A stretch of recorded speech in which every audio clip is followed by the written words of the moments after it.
The cold wind blew across the alien training field. Gray clouds covered the sky. Huge stone walls surrounded the field like a prison. The air was heavy with silence. It was the final survival exam. Only the top 12 students from 8 planets had made it this far, and among them was a single human dot. His name was Eli Stone, 19 years old. Tall, thin, quiet.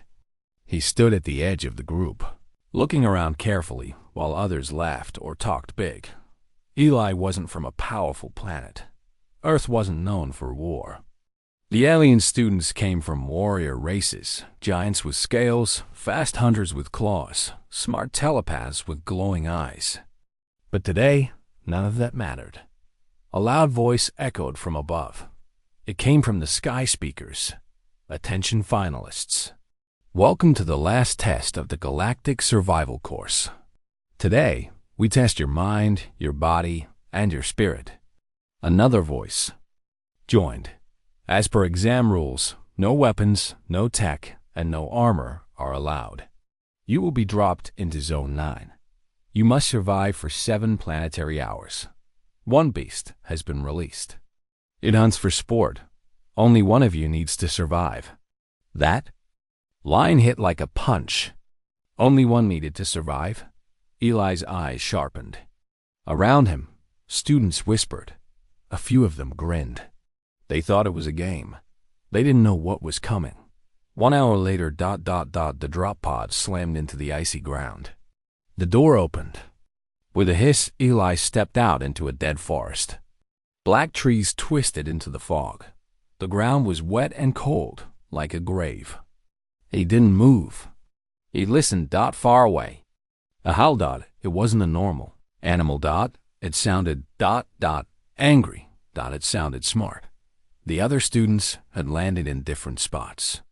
LA had only a thermal jumpsuit, a basic scanner, now disabled, and a rope. No weapons, no tools.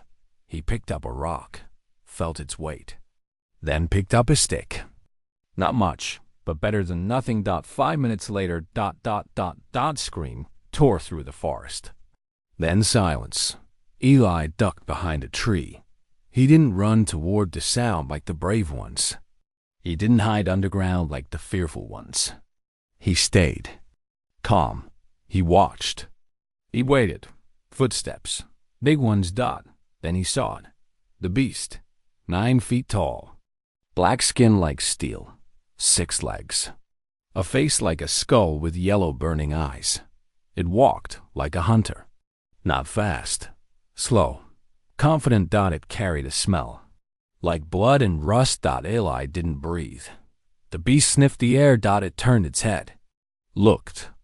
Right at the tree. Then walked away. Eli exhaled.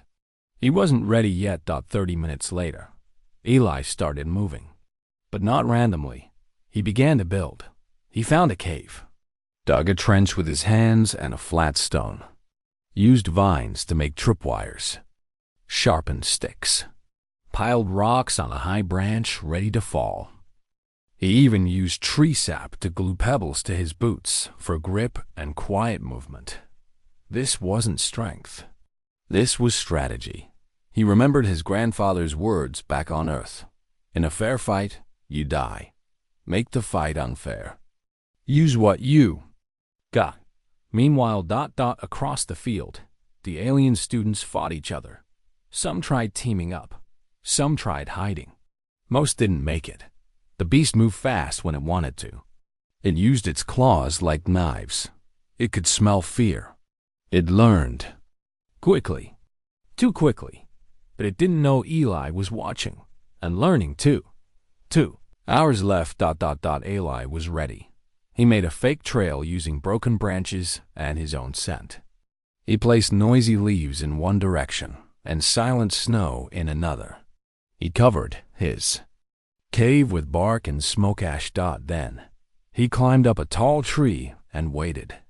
Soon, the beast came. It followed the trail like a hound. But then, snap, it stepped on a stick that triggered a trap. Sharp spikes shot from the ground, piercing its leg. The beast screamed, it roared, and crashed through the trees. Eli threw a rock. Not to hit, just to distract. The beast turned, bang. Rocks fell from above and hit its head. It staggered, then Eli jumped. He stabbed the beast back with his sharp stick. It wasn't deep, but enough to make it mad. Eli ran. Fast. The beast followed, limping right into another trap. A rope snapped tight and pulled its foot into the air. It fell, growling. Eli didn't smile. He knew it wasn't dead, so he didn't stop. 30 minutes left. Eli led the beast to the icy river.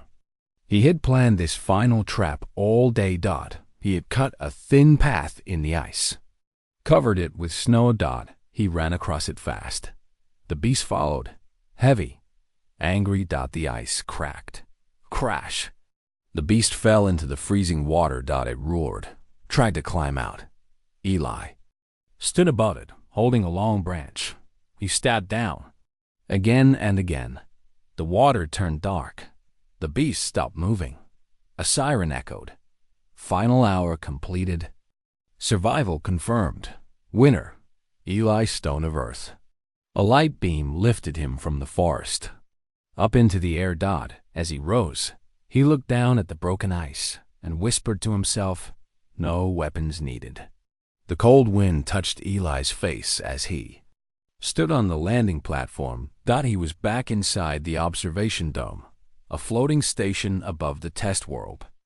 Bright white lights, clean walls. Alien instructors in long robes watched him through glass.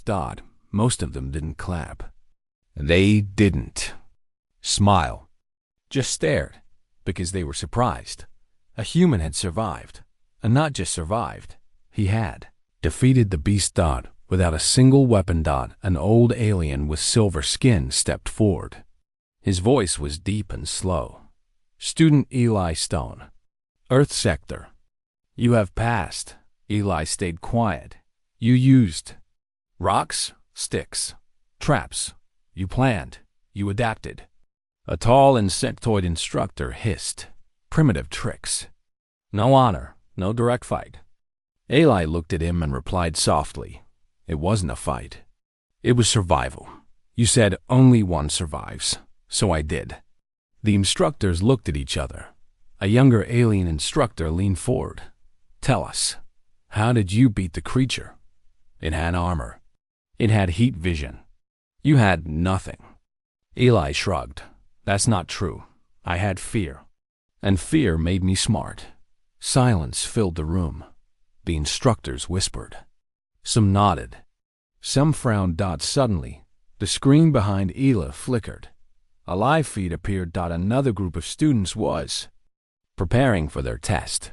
But this time, they were watching Eli's exam as a sample case. The announcer's voice returned. "In honor of the first human survivor, a special bonus round will begin. 5 students, 1 hour, same beast, same zone, same rules." The students in the video looked nervous. Eli's trap locations were still there. But the beast? It had changed. Its body had new armor. The leg traps wouldn't work twice. It moved. Differently, now faster, smarter, like it had learned from him. Eli whispered, "It adapted." One of the instructors looked over. "Yes, the beast is part machine. It remembers pain, adjusts, evolves." Eli stepped forward and stared at the screen. The new students were failing. Fast. One was already down. Another was lost in the fog. They had weapons made of crystal sticks, but they weren't thinking. They were just swinging. They had not planned. A voice behind Eli spoke up. It was the female instructor from the telepathic race. "What would you do if you were sent back down right now?" Eli didn't answer right away. He watched as another student was pinned by the beast. Then he spoke. "I'd break the rules." The instructors looked confused. "You cheat?" "No," Eli said. "I do what the beast does, learn fast. If the rules stay the same, I change the game." The room went quiet. A red light blinked. Another live broadcast screen turned on. This time, it wasn't training. It was real war. A border planet under attack by a rogue species. Civilians trapped. Communication broken. No response from military. The central instructor turned to Eli. We don't have troops nearby. No time. He paused. Would you go? Eli blinked. Now? Yes. Alone? Yes, no guns, no tech. You said yourself, you don't need them. Eli stared at the screen. The city below burned. Aliens ran in panic. And something bigger was coming from the shadows. Eli nodded slowly. Drop me close to the edge. I'll buy you time. One instructor stepped forward in protest. He's not a soldier. Exactly, said another. He's unpredictable. The enemy won't expect him. Eli picked up his jumpsuit from the exam. Still dirty. Still cold. He didn't care. As he stepped onto the drop platform again, a small robotic drone hovered beside him. It beeped. Basic support unit. Non-lethal. Will follow you. Eli glanced at it and nodded. You can watch, but don't help. The instructor raised an eyebrow. Why? Eli smirked. Because I've got rocks. 30 minutes later, the pod slammed into a broken alley.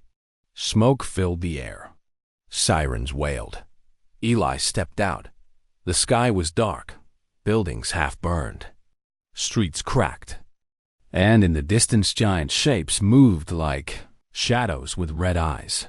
He crouched and touched the dirt. It was warm. That meant something big was nearby. The buildings were half destroyed. Shattered glass. Burned walls. The air was thick with the smell of metal and ash. Somewhere ahead, he heard a strange growling sound. Not an animal. Not a machine. Something in between. The enemy had already taken most of the city. But Eli wasn't here to fight them. He was here to slow them down. Just enough time for help to arrive. He ducked into a small building. The door was hanging loose. Inside, he found a group of scared alien civilians, 3 adults and 2 children, hiding in the shadows. They stared at him. One asked in a shaking voice, Are you a soldier? Eli shook his head. No, but I can help. They didn't seem sure. He bent down, pulled out a map from the wall. It showed the water system under the city. He pointed. There's a tunnel here. Dry. Safe. You need to go now. The alien woman looked out the window. But the machines, they're hunting the weak first. Eli picked up a metal rod from the floor. It's fine, he said. I'll make some noise. 10 minutes later, Eli stood on a pile of old crates in the middle of a broken street. The wind blew his hair. He held a cracked pipe in one hand and a rusted hubcap in the other. Then he shouted, Hey, tin cans, over here. He banged the hubcap against the pipe. Clang, clang, clang. His voice echoed across the empty streets. The ground trembled. They heard him. From 3 blocks away, a metal beast turned toward the sound. It looked like a giant spider with blades for legs. Red lights glowed from its head. It screeched and ran toward him. Eli waited until the last second. Then he jumped into an alley. He had already prepared it. Sharp broken wires across the walls. Oil poured on the floor. At the end, an open gas line from a smashed heater. He lit a match and threw it. Boom! The blast shook the ground. Flames roared up the alley. One of the spiders' legs flew out into the street. Eli coughed through the smoke. He had rolled behind a thick bin at the last second. Not perfect, but enough. The civilians had time to escape. He didn't stop. He moved again. Fast. Quiet. Always thinking. He grabbed batteries from dead robots. Used a mirror to reflect sunlight into a sniper drone sensor that made it shoot in the wrong direction. He planted spikes in the road using old rebar. One machine lost a leg to it, but the machines were learning too. By the third hour, they had changed their patterns. Stopped chasing noise, started tracking heat, and Eli was running hot. He ducked into an old food shop and lay flat behind the counter. His hand trembled. He was tired, hungry, bleeding a little from his leg. He looked up at the ceiling and whispered, "I need a break." The small drone that followed him beeped quietly. It hovered close. It had recorded everything. Eli sat up and looked at the camera. "Lens, tell them I'm still alive. Tell them I need 5 more minutes." The drone flew upward to send the message.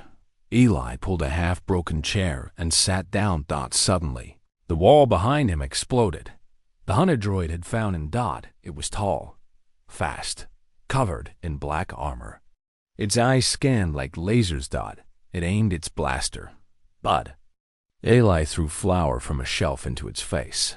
The sensor blinked. It fired, but missed. The shot hit the stove behind Eli, and that's when Eli smiled.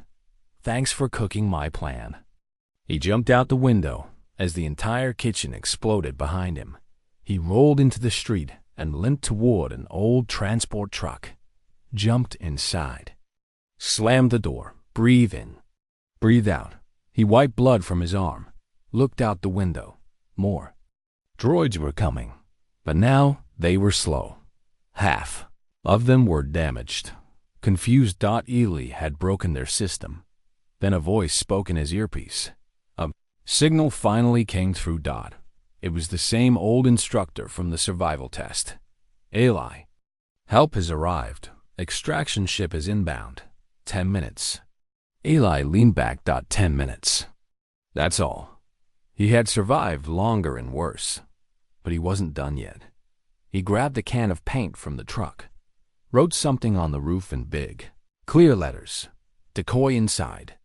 Then he ran into the alley next door. Let the machines go after the truck, because Eli wasn't their target anymore. He was their teacher now. Eli crouched in the shadows of the alley. His leg hurt. His arms were tired, but his mind was still sharp. He peeked around the corner. 300 droids marched toward the truck he had marked, their guns ready, red eyes glowing. They scanned it carefully. Then dash boom. The truck exploded. Scrap metal flew through the air. A fireball lit up the street. Eli had used the last of the gas tanks inside. The droids were thrown back, some torn apart. One tried to crawl away, sparks flying from its chest. Eli didn't smile. This was survival. Not fun. Not glory. Just doing what had to be done. 9 minutes left. He moved fast now. Into an old library. He climbed up 3 floors and found a good view of the city edge. He could see the rescue ship approaching, silent and black like a shadow, just above the clouds. But it couldn't land. Too much danger. Too many machines. Eli tapped the side of his head. He whispered to himself, "I need to pull them all one last time." He searched the library. Found what he needed: a broken speaker, a working battery, and a small music player, buried in the floor under the desk. Some alien student must have hidden it long ago. Eli connected them together, then turned the volume up. Full. He placed the speaker on the roof, pressed play, and ran. A loud alien war song echoed through the broken city. It was strange, sharp, and full of drums. Machines turned. Sensors picked it up. They moved, fast, toward the noise, all of them, leaving the city, center exposed. That's when the rescue ship dropped a rope. Eli reached the landing point at the last second. His feet bleeding, jacket torn, smoke on his face. He grabbed the rope and the ship pulled him up. Below him, a dozen machines swarmed the empty rooftop, chasing music that would soon stop. Eli looked down, danced to it while it lasts. Inside the ship, he collapsed onto the floor. 3 officers looked at him. One held a scanner. "Are you injured?" Eli nodded slowly. "Yeah, but I'm alive." They helped him sit up, gave him water, wrapped his leg, The captain stepped in. A tall alien with 4 arms and a face like stone. "You did more than survive," the captain said. "You delayed a full invasion." Eli didn't say anything. He just closed his eyes. 6 hours later, Ally sat in the council room again. Same instructors. Same. Glowing lights. This time, there were more people watching. High-ranking generals. Government officials. Even students from other sectors. A giant screen behind him played clips from the rescue drone Eli's traps. His tricks, the music, the explosion. The fake decoy inside message. The crowd murmured in shock. Then silence. The main instructor leaned forward. "We trained you for survival, but you created asymmetry." Ally raised an eyebrow. "I created time." The instructor smiled slightly. "True. What if we trained others to think like you?" Eli stood up slowly, looked around the room, then teach them to see this field like a puzzle, not a war. Make them think like Prey first, then let them flip the game. Everyone listened quietly. No one argued. Later that day, Eli was in his quarters. He looked at his bruises in the mirror. His hands were shaking a little. Not from fear, from purpose. There was a knock at the door. A young alien student stood there, nervous, holding a notepad. "Sorry to bother you." "Can I ask, how did you know the machines would chase the music?" Eli smiled. "Because I did. You ran toward the sound." Eli shook his head. "No, I made the sound." He walked past the student. "Lesson 1. Don't wait for the fight. Make the field yours." In the hallway, more students stared at him. Some from strong warrior races, some from peaceful worlds. All now looking at the human differently. As if he was something new. Not the strongest. Not the fastest. But something far more dangerous. Unpredictable. Eli stood in the center of the training arena. But this time, he wasn't here to be tested. He was here to teach. The instructor sat in silence as 30 elite students, aliens from across the galaxy, watched him. Some were warriors, others were engineers. All had passed high-level survival tests. And now, they had been told to learn from a human. Some didn't like that. One tall insectoid raised his hand. "How can someone who uses rocks and noise teach us? We have tech. We have speed. We have power." Eli walked over to a small table. On it were 10 random objects. String, metal cups, glue, rubber, broken parts, sand. "Your enemy doesn't care how powerful you are," Eli said, picking up a piece of rubber. "They only care if you're slow." He tied the rubber around 2 metal pieces, pulled it back. "Speed is great, but thinking ahead wins." He let go. The metal piece shot across the room and hit a small bell. The bell rang. Everyone turned their heads. "That sound?" Eli asked. "Now imagine you're chasing me and you hear it behind you." He pointed at the door, while I escaped the other way. 2 days later, the training shifted to real field tests. The instructors set up simulation zones, empty city, blocks filled with old droids, traps, smoke, and puzzles. But this time, Eli was the target. The goal? Catch him. The first team of students entered the field. They had scanning gear, aerial drones, fast boots, light armor. They spread out to hunt. Eli was nowhere to be seen. For 10 minutes. Silence. Then, the lead drone crashed to the ground. The student controller stared at his tablet. What? The signals jammed. The ground shook. A tower of crates fell across the road. A cloud of smoke exploded from nowhere. The team ran in confusion. One student tripped and fell into a mud trap. Another was hit in the chest by a flying bottle filled with paint. Bright yellow splashed across his visor, blinding him. What is this madness? Someone yelled. That's when Eli's voice echoed from a loudspeaker. This is my field. He had taken their drones, repurposed their signals. He had built traps out of trash. He didn't fight them. He made them chase ghosts. When the test ended, Ally sat calmly on top of a broken wall, hands behind his head, smiling. Later that night, in the instructor hall, the lead alien commander stared at the report. They never even saw him. The female instructor nodded. He made the battlefield his mind. The commander frowned. "Can we turn this into doctrine?" "Yes," she said, "but only if we stop calling this primitive. This is a new kind of warfare." The next morning, Ally was called into a private meeting. A large hologram filled the room. It showed a classified MISS-ION, a planet on the edge of the known systems.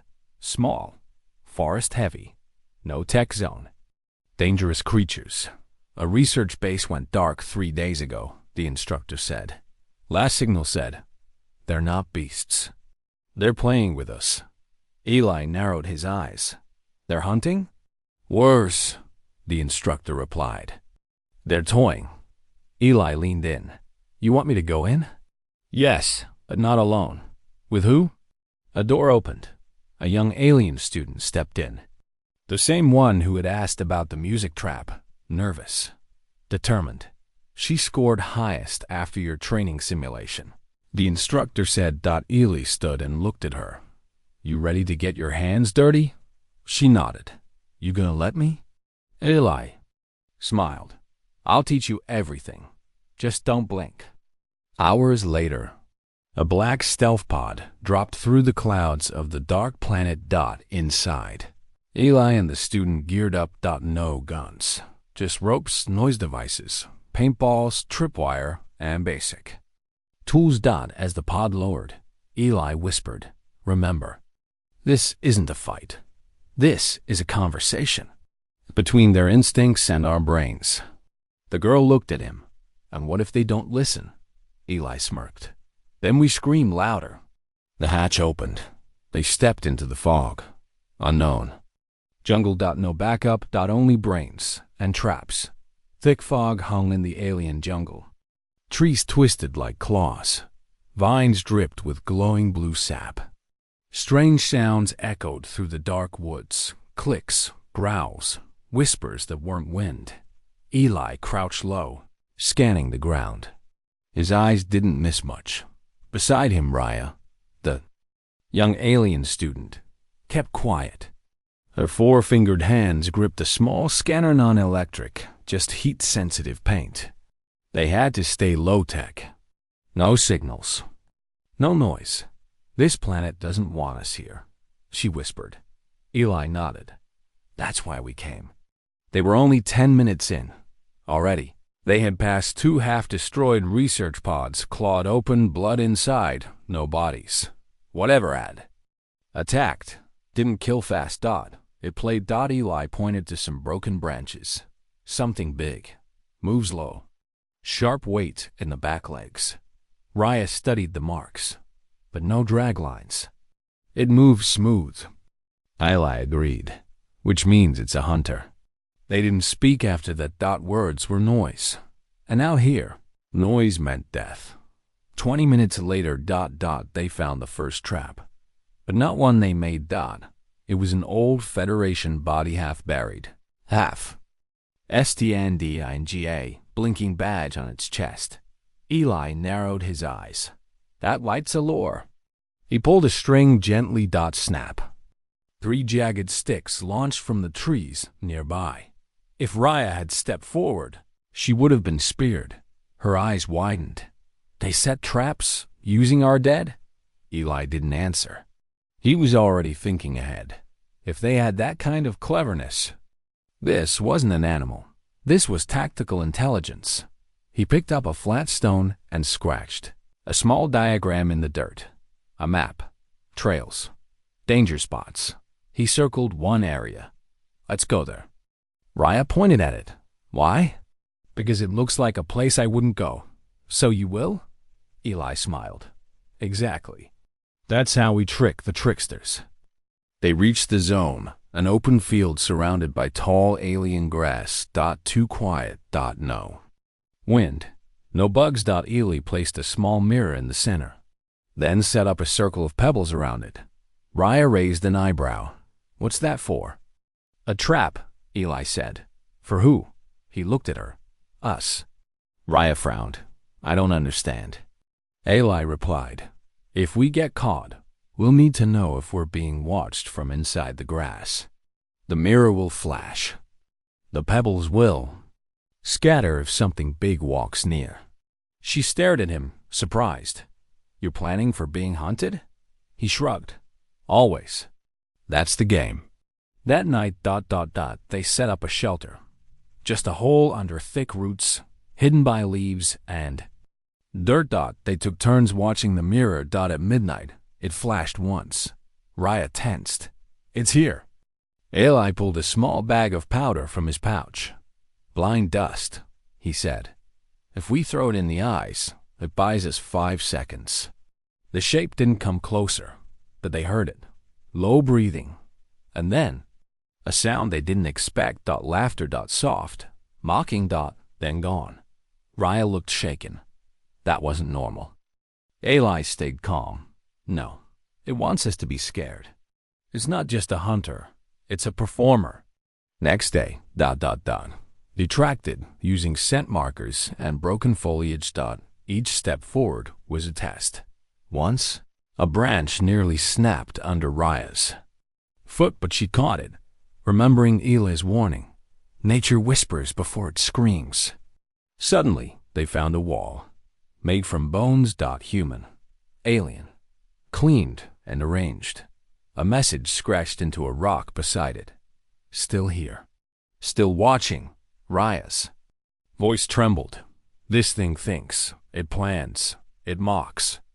Eli leaned down and tapped the bones. Double quotes. No. It learns.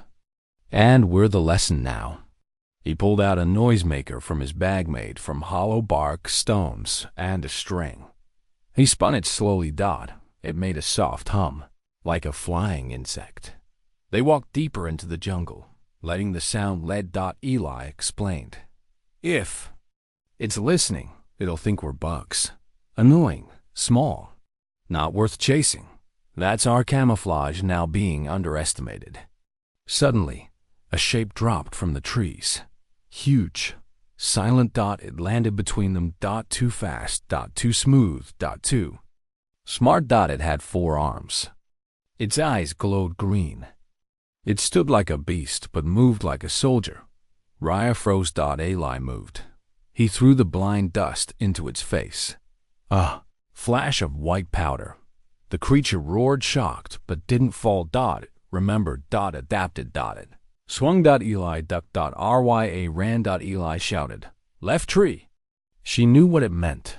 She turned and jumped into a net trap Eli had made the night before. The moment she did, it launched her upward high into the trees. The beast tried to follow, but Eli had placed oil on that trunk. It slipped. Slammed into the ground. Then got up. And laughed again. Deep, echoing. Not like a machine. Not like an animal, but something worse. Like a hunter who enjoyed the chase. Eli stood firm. Come on then, he whispered. Let's dance. The beast stared at Eli. 4 arms. Green glowing eyes. Tall as 2 men.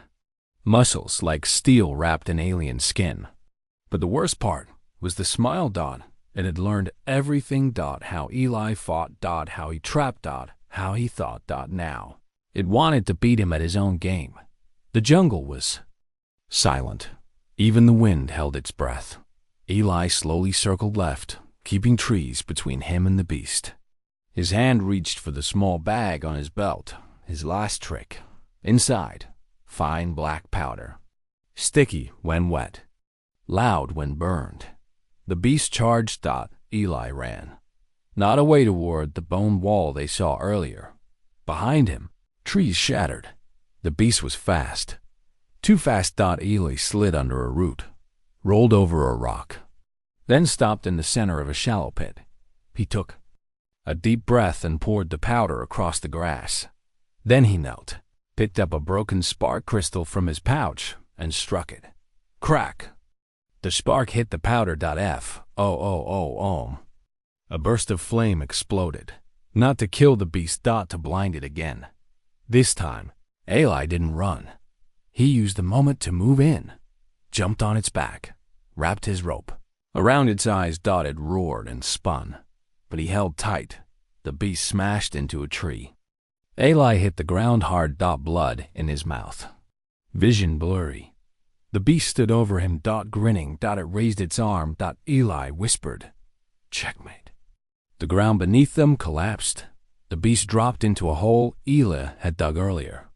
A deep pit camouflaged with leaves and held in place by tension ropes.